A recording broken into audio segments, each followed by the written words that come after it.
like, oh, he's riding behind Cooper. He doesn't want Cooper to see the lines he's taking, playing that whole mental card. Bullshit.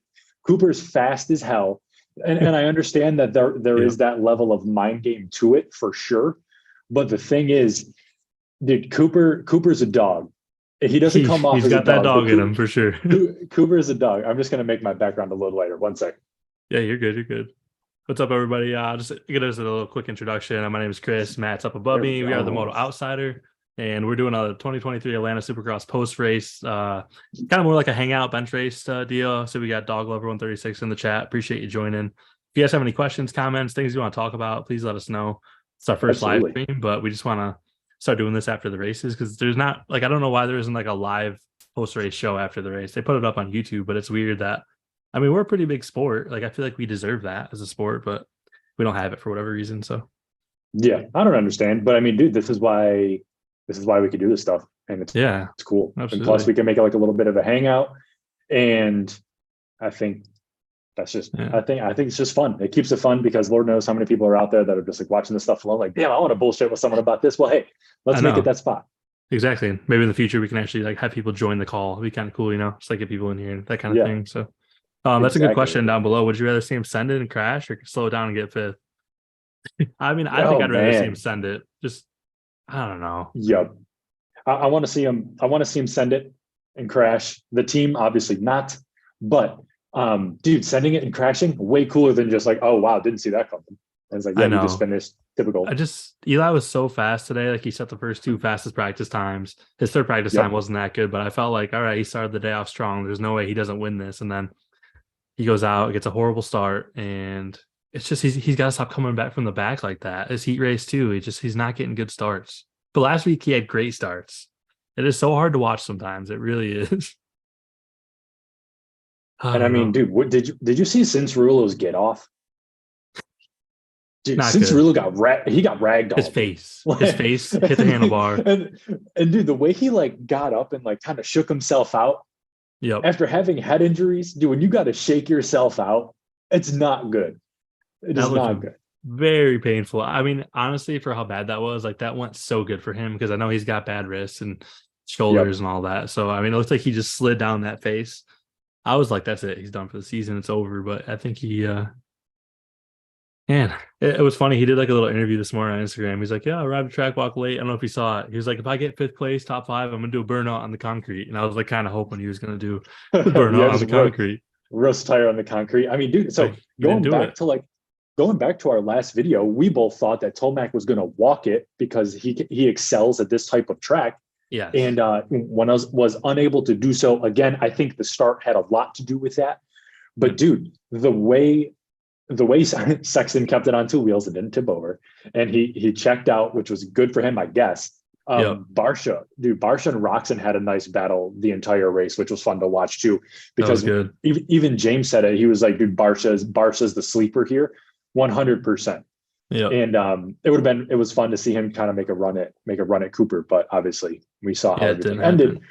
I just don't know, like, what does Barsha have to do? Like, Barsha was so good in the heat race and couldn't get it done. Anderson definitely, I feel like, cross-jumped him a little bit. Like, I would have had some words with Anderson after that, but he didn't. He let it go. Well, but Barsha's been good. Think Anderson pulled off, right? I think so, yeah. I think Anderson pulled off, and I know he just had a kid, so kudos to, Anderson of being a new dad. It's awesome. Anderson, yeah. Oh, I don't have the right. I'm trying to look at results. I have the wrong results up here. What am I looking at? No, you're good. I know some of the results aren't updated fast enough, but I do believe 21st. Anderson. Yeah, so Anderson, I think he just pulled off DNF or whatever. And he was just in the way, wasting time. And I think mentally he knew that, and he was like, "I'm not going to get hurt. I don't want to get roosted anymore. I'm pulling off this shit, and I'm done." See ya. Goodbye. But that's fine, and I'm sure the team's not happy about that. But dude, I mean, something says being a new dad isn't easy, and I'm sure he's got a lot of other stuff going on in his head. But he was definitely holding up the pack a little bit. And Cooper had to race him pretty hard just to, try to get by and keep pushing. I mean, I think the gap between Cooper and Tomac would have been way further in the event that Anderson wasn't in the way. Yeah. I'm going to bring up a question here. What do you think about this? So Anderson won the title in 2018. What was it, 17 or 18? I believe it was 18. Anderson wins the title. Sure. 450 title. Yep. The next year, he crashes at A1. He does horrible. Says the red plate's too heavy. Not really like that, but he said he didn't like running number one, which is the dumbest excuse Yeah. ever. But he doesn't like that pressure. Do you think him having a kid now is going to hurt him from here on out? Like, do you think it's going to be in his head, like, gotta stay safe for my daughter? Like, because we've seen him have these big events, and now, like, look at him. He kind of sucked. I'm sure he was Right. tired, but he didn't do great today. Besides his heat race win, Right. No, which no, got and taken it's away such from an him. interesting, right? And it's such an interesting question because obviously neither of us have kids, so I cannot Thank attest God. to what it feels like to be I cannot attest to what it feels like to be a new father and have a lot of different worldviews, and all of a sudden, the thoughts of society and life and what you do for a living changes, and who you have to perform for and why. I think everyone reacts that differently. Given his history that you just brought up, Yeah. I can see this being a detriment. Anderson does not strike me as a person. I've never had a conversation with him. So, dude, if I'm wrong, you're welcome to come on the show and explain that. It's cool. Feel free. But dude, he doesn't strike me as the person to go out and just let it all hang out for his kid. And kind of like I'm trying to find a rider to equate it to, but Anderson doesn't strike me as that guy.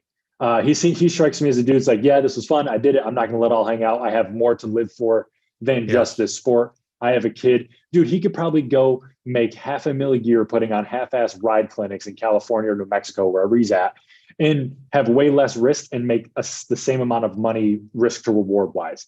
So, dude, he doesn't strike me as that kind of guy for the long-winded answer. Who was somebody that like was a new father and then came out just swinging? Do you know anyone off the top of your head? I mean, Barsha this year, like Barsha's arguably the best he's ever been. I mean, I hate to put Barsha as that example. I feel like Dungey toned it back a little bit after he had his kid. What about Villopoto? Villopoto, I think he had his kids after he was born. I could be wrong.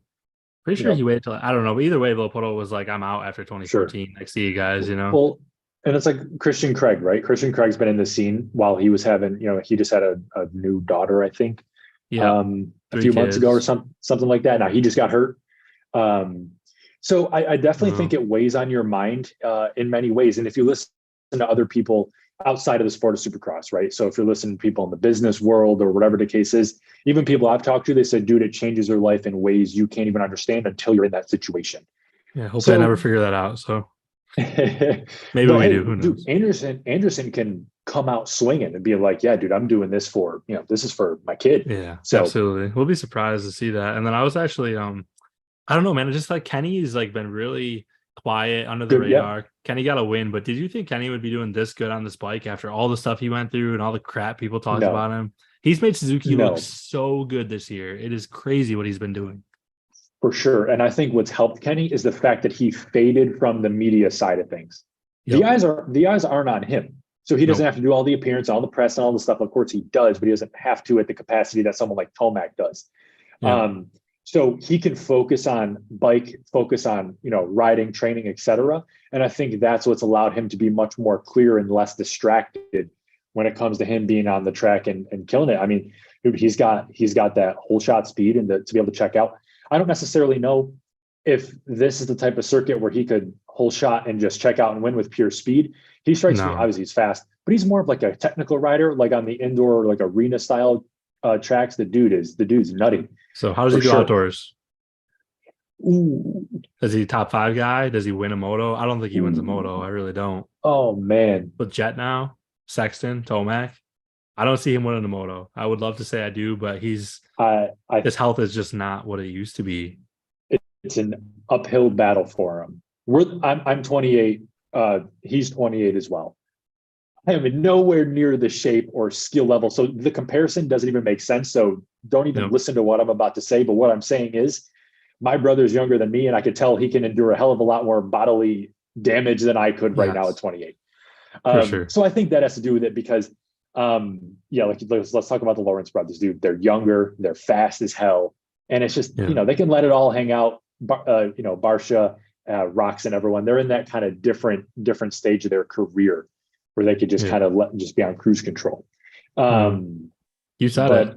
Let's start talking about the boys. Yeah, dude, let's talk about it. So Hunter Lawrence. Next weekend, they're racing each other. Yes. Who's the faster brother, in your opinion? I mean, Jet's got I think Jet, no matter what, does not race 100% speed. I think even next weekend, Jet races at 80 to 90% just to get his title. If his brother beats him, let his brother get that little ego boost. But I don't think Jet is uneffable, I think, at this point in his career. He's just too good. He is. So you still think he's racing at sub 100%? I don't see how he just looks so effortless. He doesn't really make a ton of mistakes.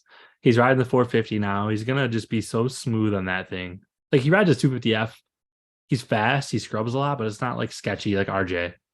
It's just good riding. And I think he's going to be very dangerous. It's scary. It really is. All right. Well, dude. So Deegan, let's talk about Deegan. Danger boy Deegan. Let's go. He was killing it. That was cool. I love how Stewart was like feeling dangerous. Like, like they were having fun with it. He needs to be in the booth all year. James Stewart is a genius behind the microphone. He's so good. I love him in the booth, dude. And I like his level of analysis. And yes, I love how Ricky and him talk about the glory days when they used to race each other. That's great. But I like the comments that Stewart made. Like, for example, when he was analyzing Anderson's body language before Anderson dropped out, he was like, look at the way Anderson lands, coming into this jump. His body collapses. He's smoked. He's not going to make it. And sure as shit, he DNFs and pulls off. So I like that level of analysis better than the face value stuff like so-and-so's in the lead and blah, blah, blah. I don't know. It's just a nice switch up. Yeah, he said the same thing too about Eli and his start. He's noticed how Kyle Chisholm flinched a little bit and it messed Eli up off the gate. It's little stuff like that we all watch the race, but we don't always notice it right away. Like, you look back and notice it, but he's watching all that stuff live in the moment, which is, I wouldn't have thought of that. Right. And again, so good. I remember, I forgot where the interview was, but James Stewart was talking about how he can literally feel the subframe flex in the bike. That's how in tune to the bike and his riding style and everything that he was feeling when he was at his prime. So these guys react to the most minute little detail, which is fascinating. It's wild. But yeah, so going back to Deegan, he pulled the whole shot and was not able to run up front. I mean, I don't think he has that level of speed yet to just flat out pull the whole shot and check out. And it was evident right off the first couple of turns that Lawrence was gonna pass him. But he is solidified that he's a top 5 kid at 17 years old. That's exactly it. You said it at 17. Yeah.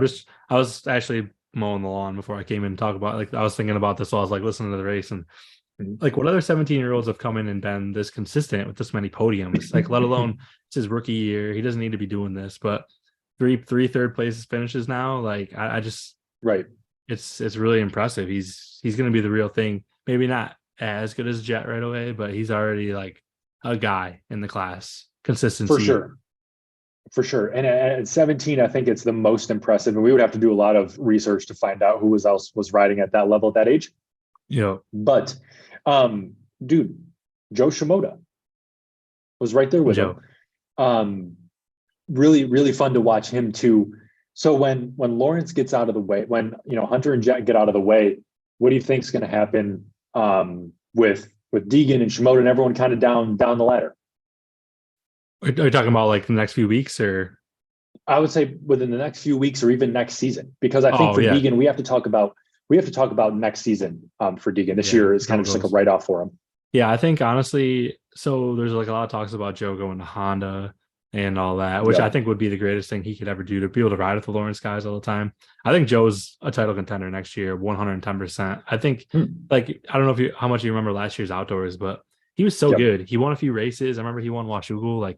He gets a start and he takes off. So I'd be really surprised if he doesn't at least win a regional championship in Supercross. Haiden will be right there. Hayden's going to be at least winning a couple races next year, I'd say. He's still young. We got to remember he's going to be 18 next year, but we still can't expect him to be winning every weekend. If he does, props to him. I'm excited to see Deegan in 2 or 3 years from now. It is without the kid's talented, but you got to give him some time to grow into his body, grow into his position as the type of rider that he is. Because it's the talent. It was great to see Deegan and Hunter Lawrence up front together, because it was clear to see the talent difference. Deegan, without a doubt, is very talented, but Hunter is just that much more technically quicker. In my opinion, you could tell by the gap and how the lap times finished out. But it's going to be Yeah, the maturity aspect will be fun to 'Cause they're watch. almost 7 years difference, I think, which it definitely shows. But imagine where What's Hayden's that going to be say? in 7 years. That's going to be wild. Exactly. Exactly. And I'm trying to see what happened between Nate Thrasher, because I know he went down hard. I Oh, don't think there's any update on him yet. he was holding But the shoulder. He got carted off. yeah, So I don't think he got that's, carted off. And Stewart made a good point. He was like, these guys are tough, and the cart is the last thing you want, especially on a backboard or a stretcher. yeah. So hopefully it's not too bad. He was, responsive, which is great, but he was holding his shoulder pretty hard. So maybe dislocated, popped it out, broke his collarbone, who knows? But to have an But I ACL know, injury now too, it's like, do you even line up for outdoors at that point? Do you get them both fixed so you're not like potentially hurting yourself worse for next year? well, that's the thing. And I think at that age, keep going back to these ages, but dude, Yep. they heal faster. So it's like, do you want to give him that much time so he can properly heal and be ready for 24 season? I would. That's, yeah, I think I would like to make that executive call too. Um, but Impressive. you know, Especially like Henry Miller, sixth place. I think that's really impressive. Kind of out of nowhere, if anything. I mean, yeah, I don't know. I don't know a ton about him. I'm not gonna pretend I know a lot about him. I know he's a privateer. yep, I just these top 10 guys, like Talon Hawkins, probably the best race for him all year so far. for He was sure. top three in the heat race. Talon looked pretty good for And once. then Caden Braswell was out there too in 10th. I didn't think he was going to qualify. I was watching him roll around in practice Really? earlier, and I was like, "There's no way this kid gets Yep. in," but he I did was it. listening to the qualifying at the gym, and I figured he would get in, but yeah, when they were saying that he was rolling around a lot, I was like, that's kind of strange. Yeah, it's Um, not pretty at all. Marshall Well and Jeremy Hand was another one really well. Gage Linville, I think he qualified like 25th or something. So like a lot of these guys, I don't know. I do like a lot of fantasy yep, stuff, like Pulp Fantasy, and it's like right. you look at the top 20 guys, like 20 to 30th, and any of those guys could qualify at this point. And obviously, like look at the top 20 results. I mean, what do you think about AJ Catanzaro? He's someone who is very Dude, fellow smart, Tampa boy. Tampa boy, and I don't have anything Yep. against AJ. It's just interesting that he rides with the Lawrence boys every week, and I know he's older, but I just always expect him to be top 10. Like to ride, like you ride with those guys, you feel like you'd be getting faster, but I feel like every year he misses like main events. I just don't know how he's not a main Yeah. event guy every weekend at this point. Well, Canzaro's been in the game for a minute. Yeah. Yeah, he's been on the scene for a while, and I was actually thinking this, and it's funny you bring this up because I know this is not how he's approaching it. This is just Mhm. a random thought that I had as I was watching the race. He's big on YouTube and he hangs out with these boys all the time. And I feel like him being at these races is him just still proving that he has it. He's keeping his name on TV. I think this is a relevancy play for him. He's still quick. You have to be fast to qualify for these races. So I'm not taking away from that at all. Yeah. But again, I love looking at the business side of these things. And the fact that he can promote himself by saying that he qualifies for Supercross races and outdoor nationals every year, that's more Oh, people come into his riding camps, his watching Moto him on YouTube. Academy for sure. Yeah, and I know he's big on the academy side of things, so I think that might be a little bit of a relevancy play for him. But Yep. again, that's not to discredit his talent. No. The dude's quick. You got to be fast to qualify on the to qualify on these tracks. But dude, did you see Tom Viel go down? No, I missed that one actually. I heard it was pretty bad. Yeah, Did you see I what happened? think it was Stewart or Ricky said that it was right after the whoops. I think was Okay. right, or maybe that was what's his name, Nate Thrasher. But they didn't show any of the footage of when he went down or anything like that. But I know he was rolling there, and was not a good look. So I was So I was actually just like I was, surprised by his whole day really, because I mean obviously he's a two-time MX2 world champion. I think Tom Viel, and I think about Atlanta Speedway track. I think he should be the one to win this race or be top three no matter what. And he just didn't look that comfortable.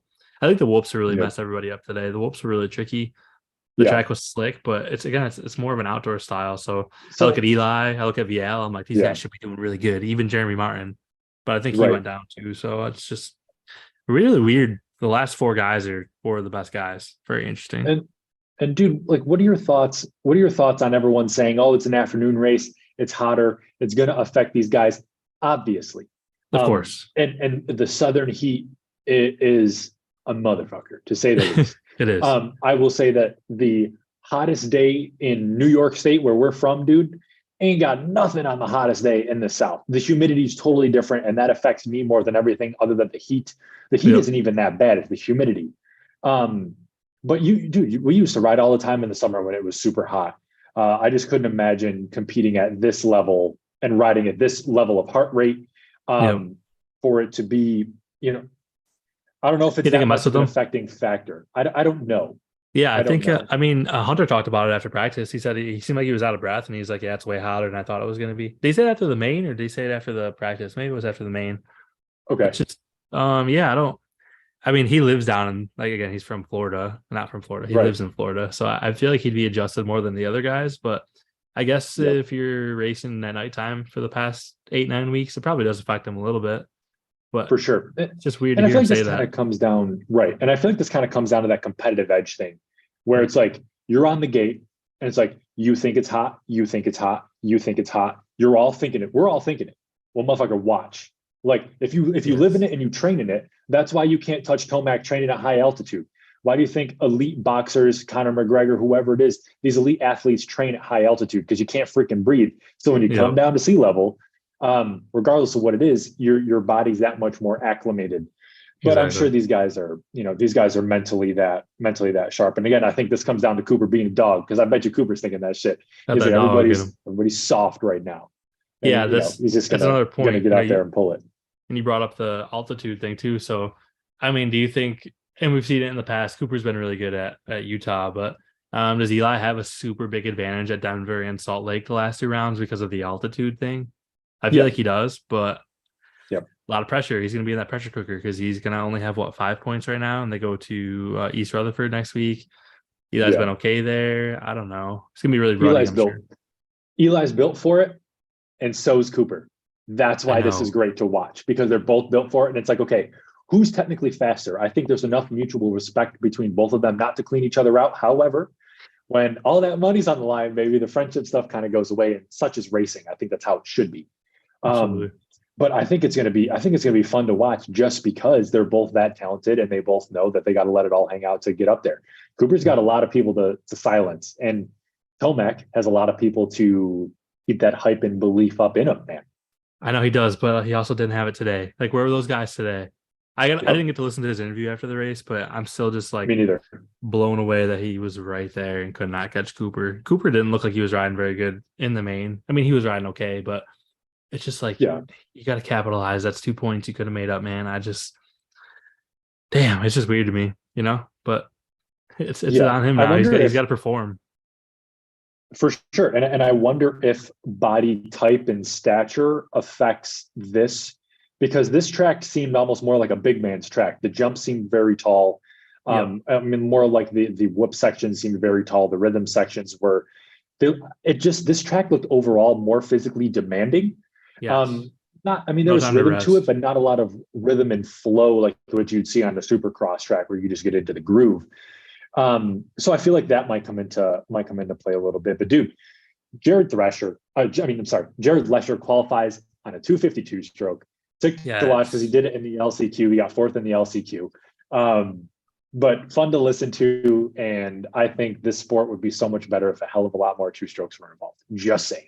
I agree. First of all, that is probably the sickest looking two-stroke ever. That bike is so That's a clean. All the great parts looking on it. bike. Yep. It's Yep. amazing. Yeah, Jared Lesher, he's been killing it. He's been doing arena cross. He's been racing all the supercrosses trying to get up there. And I mean, he finished 28th on a 252 stroke. He beat some pretty good names in the LCQ.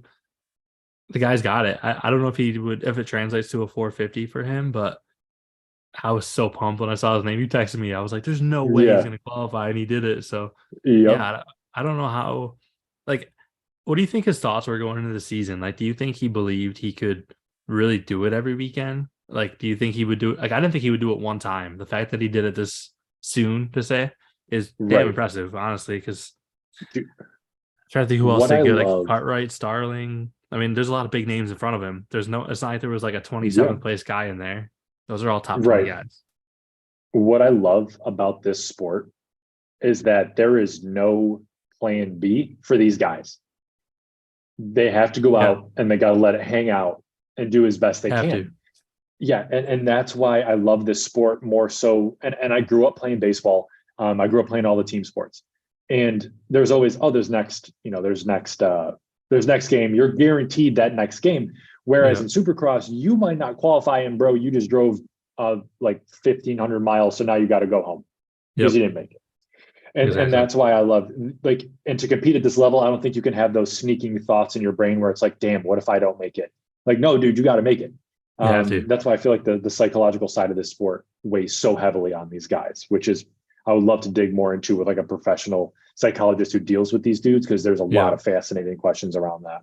There is. And honestly, I think that maybe like the thing with Lusher too, like I followed him a little bit last year because I'm pretty sure he drove out to A1 last year and he was denied entry because he's an East Coast guy to my knowledge. Pretty sure he rides at like GPF or south of the border. So I'm wondering if the dirt like was a big factor for him. He's probably used to that like Georgia clay.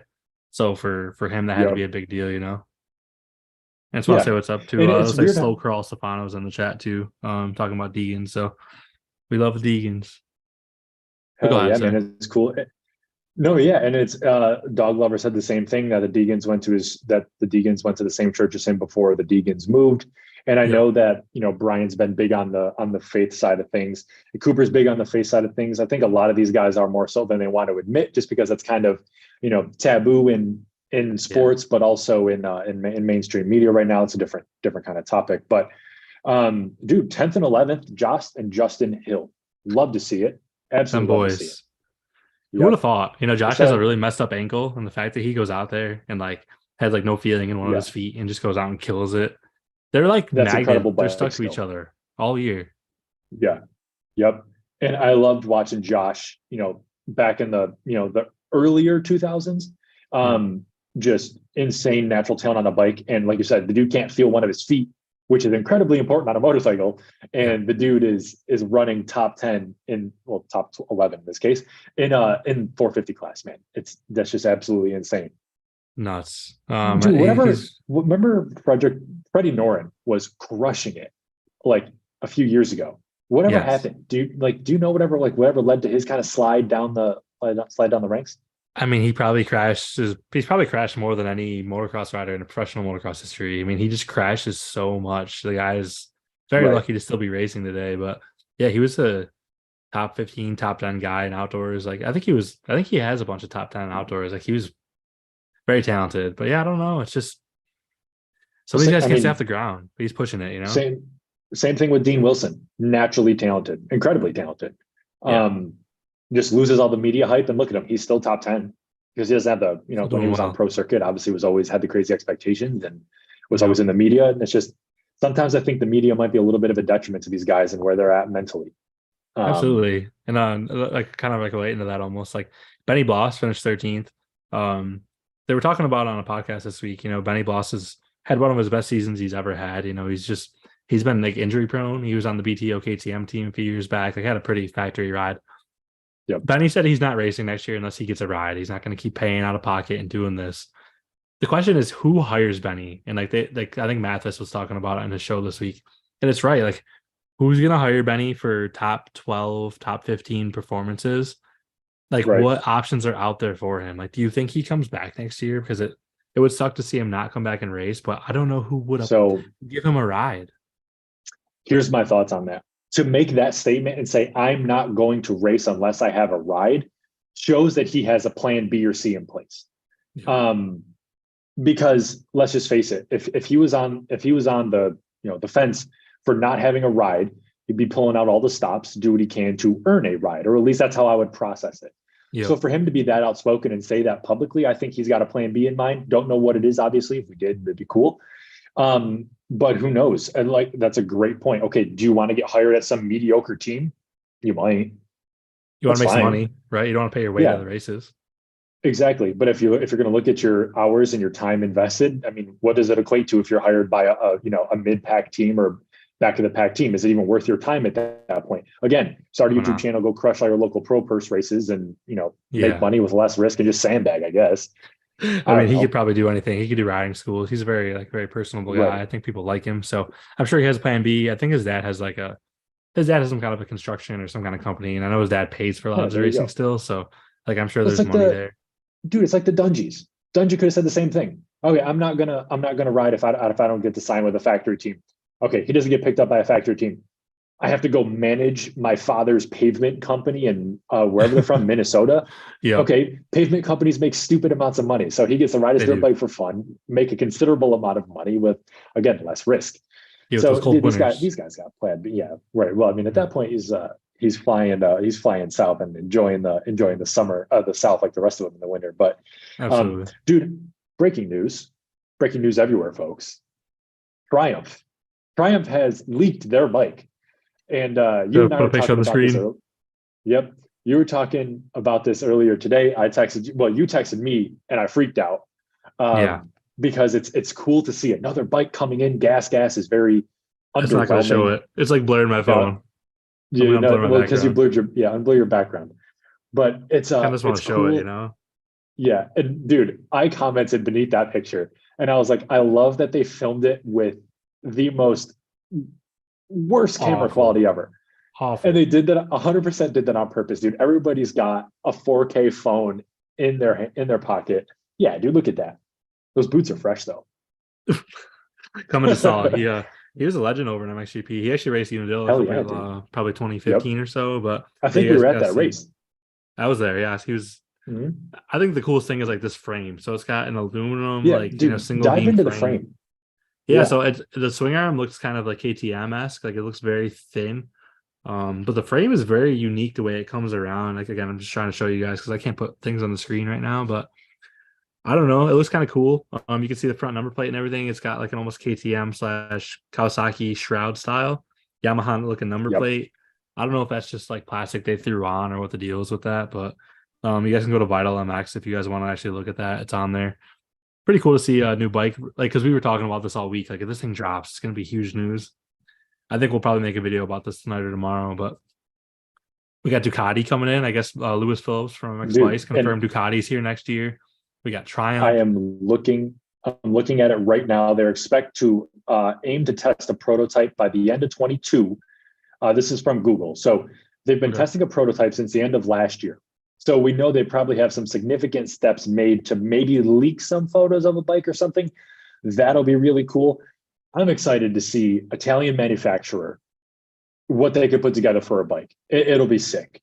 Yes, and not to mention, if you look at the pictures of the Ducati Hyper Motards and their supermoto style bikes, they look absolutely aggressive and fast standing still. They're so sick. So I'm looking at some of the pictures of their supermotos right now, and it's like, and obviously these pictures of their bike are probably leaked, like just fake renderings. But dude, the bikes look cool. Go ahead. Do you think that Triumph did this on purpose? Do you think that they wanted to get that hype out there? Like, hey, this is our working prototype, because it just seems like the guy standing on the edge of the track. It's not like someone flew a drone in there and was like top secret. Like they knew the people that were there that day to test. It wasn't like, hey, Clement, here's the bike. Take it to your local practice track and see what's up. Like, that was probably a Triumph engineer who took that. And then this is what gets me excited, because this is the business marketing angle of it. Without a doubt. That's why, dude, everyone has an iPhone. Okay. These things shoot better than my DSLR camera does. You're telling me you couldn't get a high quality photo of that damn bike? Again, I think they did it on purpose. That's why the quality sucks, because everyone's going to be talking about it. They're going to be zooming in and trying to see all these things and enhance the images. It's a great marketing play, because that's going to get the stir going. And then they're probably, when they can see that the online traffic is just going straight up with what they're searching for, search terms, they'll unveil the bike or announce pre-orders or something like that. That's one thing I want to show you quick too. Like while we're talking about the bike, I noticed, again, you can't really see, but like, look at the engine. Look at how unique that looks. The shape of it is very weird. And I don't think that they're going to be like a copy paste. I think they like had their own thing developed, but it's just cool. Like the way it looks like it's like leaning like straight up and down. So good center of gravity. I'm excited too. Like I love a new bike brand being around. And the audio from the video sounded good. Like the bike had a nice bark to it. Sound like your typical 450. Nice. But it didn't sound weird or anything like that, where it's like Triumph is way off. So it sounds like they're moving forward with the development as they should for a bike like that. The question is though, dude, do you buy the first year production Triumph 450, 250F, right? Or do you let them work the kinks out and buy the 25 bike? It's going to be like the gas though. I mean, everyone that can get their hands on one will. Like we know a bunch of people locally who get new bikes all the time, and we're always talking crap. But yeah, I'm gas sure gas is so underwhelming too. Those bikes are so boring. It's a red KTM. I don't mean to change topics. This is kind of on the same page, but I have like a question for you that I heard another thing really interesting this week on a podcast. So Joe Shimoda possibly going to Honda next year. And one of the Vert Moto guys tweeted something about rumors he's going to Husqvarna, Rockstar Husqvarna. Okay. Lucas Myrtle's his agent and said, prove that. Where'd you get the information from? Or you're just doing it for impressions. Like Lucas always talks crap, and I love it. Love that. But yes, a point was brought up, and I never really thought about this. Do you think that like Japan, any of the Japanese manufacturers would let Joe ride an Austrian bike, being there has not been any other than like Akira Narita, like any really big Japanese riders in America do anything? Do they let Joe go to an Austrian brand? Or does Honda, Yamaha, Kawasaki say, hey, no, you're going to stay with us, bud. You're staying here. We're not letting you go. It's kind of cool to think about, right? Like it's probably big for them more than anything. Like it's a cultural thing. Those bikes are all designed, built in Japan. He's possibly going to win a title next year. I don't see him going to an Austrian brand. I really don't. It's such an interesting question. Japan, if this was, oh, dude, it's so tough because I know what I want to say. I just don't know how to say it. To answer your question directly, I think Joe is free to do as he pleases to sign a team in his best interest. I don't know if the Japanese manufacturers or government or anyone like that would conspire to keep him on a bike that is Japanese made for on the national stage. I don't think that's a thing. If this was China or Chinese, I think that'd be a little bit of a different story, just given the geopolitical stuff. I think Joe has a little bit more freedom in the fact he's from Japan. I know the Japanese culture is very big on pride and family and, ancestral stuff. So maybe Joe in the back of his mind is like, hey, I want to stay on a Japanese bike. Culturally, it represents my people. My people built these bikes, so I want to represent that. More power to you. But the almighty dollar and those contract dollars speak, man. If he goes to an Austrian bike and they give him the money, dude, it is what it is. And his agent, I'm sure, is looking out for his best interest. But it's a very interesting question, man. And I'm sure he's probably mulled that over for sure. I just feel like Hunter said on the podium, like all the guys, the Honda Japan was at the race today. I feel like it would be so special for Joe to, even if it was 3 races a year, to have the Mr. Honda, like literally at the race watching and all like the Japanese suspension techs, like everyone that comes out. I truly think that there's some force, whether it's government, his family, Joe himself, his pride. Like, I don't think he goes to an Austrian brand. It seems so weird to think about, but I think the family thing's big. I think he stays. And the other thing with like the Honda deal and even the KTM deal, like there's rumors he could go to KTM too. Having your own gear deal, which means you can make even more money, where any of the, gas Husky, you're going to make you're wearing Trolley designs, you're going to wear the fly gear. So I think he's chasing the dollar sign more than anything, He could be. And we should totally get his agent on to speak to these points because we got questions. I'd love to. But that would be me too, man. And I don't know. I think it'll be an interesting development to see what happens between now and the start of outdoors. And then, of course, what happens throughout outdoors going into Supercross next year. Really? But yeah, man, I don't know. That's a really interesting question though. But I'm eager to see that damn Ducati bike, dude. I just can't stop looking at these pictures. Talking about red things. But do we need another red bike? Do we need another red bike? I don't think we do, but I think we should probably talk about the best red rider this weekend. That'd be Chase Sexton. Kept it on all 2 wheels, didn't crash. They even said that in the press. They were like, can he, is this going to be the first race he completes without hitting the ground? It sucks that it got to that point, but I mean, he rode so good. He was just so dominant right away. Had a big lead. It was awesome. Yep. What do you think about Chase? No, I thought he rode good. He won. More impressive that he held off what was behind him. Because like James Stewart said, when it was going between when he was talking about Barsha and Roczen, Barsha was nipping at the tails of Roczen the whole time. Chase didn't have to deal with that, which I think really kept him mentally, level-headed, just to ride his race and keep it on too. And again, dude, I'm sure he's getting team pressure saying, my guy, team manager's coming up, mechanic, whoever it is, and they're like, dude, you got to finish these races. Like, because when you fall, you make everyone look bad. And then especially the coverage that he gets. For sure. And I don't know. I'm guessing that he probably talked to James today, but being that he worked with James for probably over a year, do you think that there's even more pressure with him knowing James is in the booth calling his own race? I feel like that probably messes with him a little bit. 100%. Just think about this. Let's say you train with James Stewart and then you're on the gate and then you can't even win a race. It's like, okay, you had the fastest man on 2 wheels at one point was your trainer. And you still can't win? Because then those questions start creeping in and the scrutiny comes behind that. Might But yeah, enough. without a doubt, I think he was certainly thinking about it. But the dude rode good, and there was not even like he had any stumbles or bumbles or anything like that that led to him losing time or anything. I don't think. No, But yeah, no, he rode good, and I think he was able to do that because there was so much battling going on behind him that kept the guys at bay. absolutely.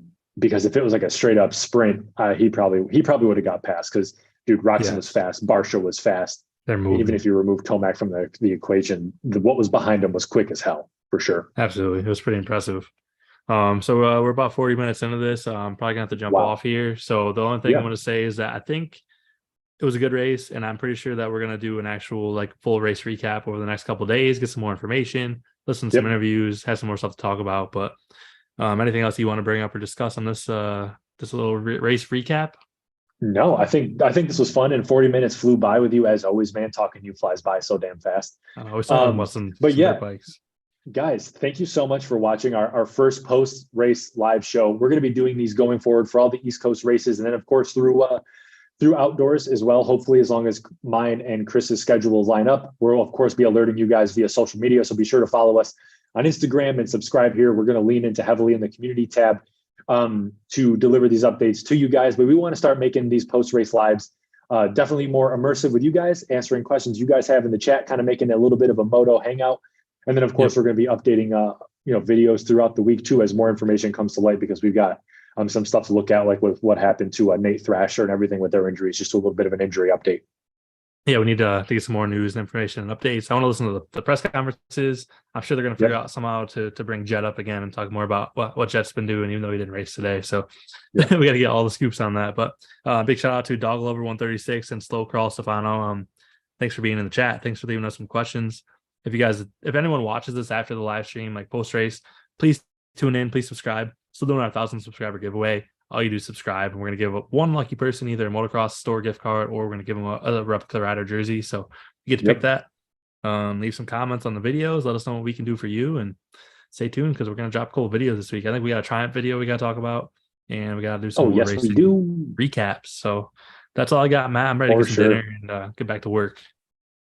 Awesome. Yeah, I gotta get on out to the gym and do all that fun stuff. But guys, thank you so much for watching. Chris, as always, brother, your long hair looks beautiful. And dude, we'll be talking to you guys later this week. Thanks so much for stopping by.